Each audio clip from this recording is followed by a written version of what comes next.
Hey horror fans, let's count down the top 10 horror movie masks. Welcome to Talking Horror. I'm producer Bryan from the Talking Horror podcast, and today we're talking about the best, the top masks in horror movies. Now, there are a ton to choose from. They're a staple in the slasher genre and in other horror subgenres. However, today we're counting down the top, my favorites. Remember, these are my opinions. Masks in horror movies are there to create fear in both the audience and the characters in the movies. They're a symbol for fear, a symbol for the unknown, and a symbol that you can really market very, very well. There might be spoilers in this video, so I'm going to go right ahead and give you a spoiler alert. Let's start out with some honorable mentions in no particular order. First, we have the trio of masks from Halloween 3 Season of the Witch. Next up, we have the pig mask from Saw, the intruder mask from Hush, the baby mask from Happy Death Day. We have the killer mask from Behind the Mask, The Rise of Leslie Vernon. See it, it's excellent and super underrated. We've got Peach Fuzz from Creep, Demon Mask from Demon.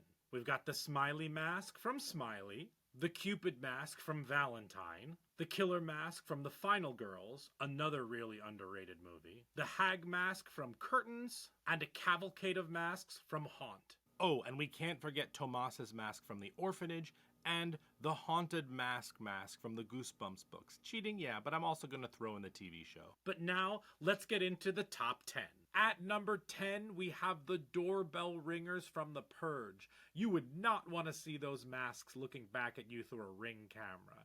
You've got those over-exaggerated cheeks, the protruding chin, the creepy smile, the dark eyes, and the hair falling over the mask makes it all the more creepy. At number 9, we have the wolf, tiger, and lamb masks from You're Next. These masks have no color, and their blank stares are actually very terrifying. I always found it interesting that it's two hunters and a sheep, but maybe that's a thematic element to break down at a later time. At number 8, Hannibal Lecter's mask from Silence of the Lambs. It's actually kind of amazing because Hannibal Lecter's not in the movie that much if you think about it. That means that his mask only has a short amount of screen time, and it's made a huge impact on pop culture. When we see this mask, we think of Hannibal Lecter, and we know what it represents, how nefarious he can be, how truly dangerous he is. That mask says it all. At number 7, we have the Intruders from The Strangers.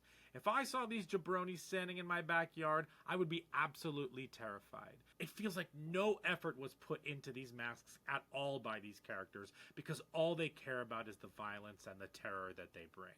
I mean, they were home, so... At number 6, we have the Grabber mask from The Black Phone. This mask is amazing. I really love the modules that you can attach to the bottom half. So you have that teethy grin, you have the no mouth, you have the frown, all of them scary in their own way. On top of that, Ethan Hawke's mask performance is spectacular. The mask work he does in this movie is really, really excellent. This one, even though new, is an all-timer.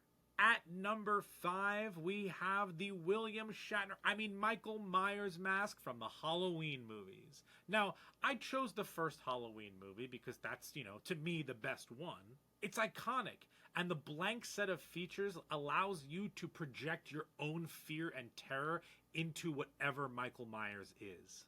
Like I said, I love the original one, but I also really do like the 2018 version of the Halloween mask. At number 4, we have Sam's mask from Trick or Treat. Now, I know this is a newer one, but I love that burlap sack with the stitched smiley and the two eyes. It's actually pretty terrifying and cute at the same time. It reminds me of Halloween now, and it makes me want to follow the rules of Halloween. Also, knowing what's behind that mask makes it all the more awesome.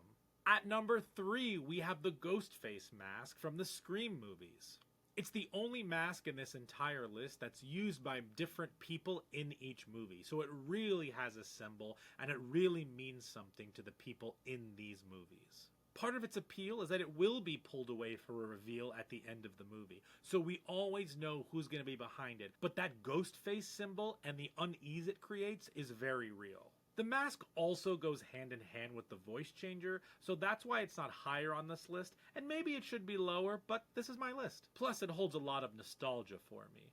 Just like the sixth movie, where the nostalgia is very real, but I love being able to see all of the masks in one place, and I really like the cracked mask a lot. At number 2, we have Jason's hockey mask from the Friday the 13th movies. Introduced in Friday the 13th Part 3, this random hockey mask all of a sudden became a symbol for fear.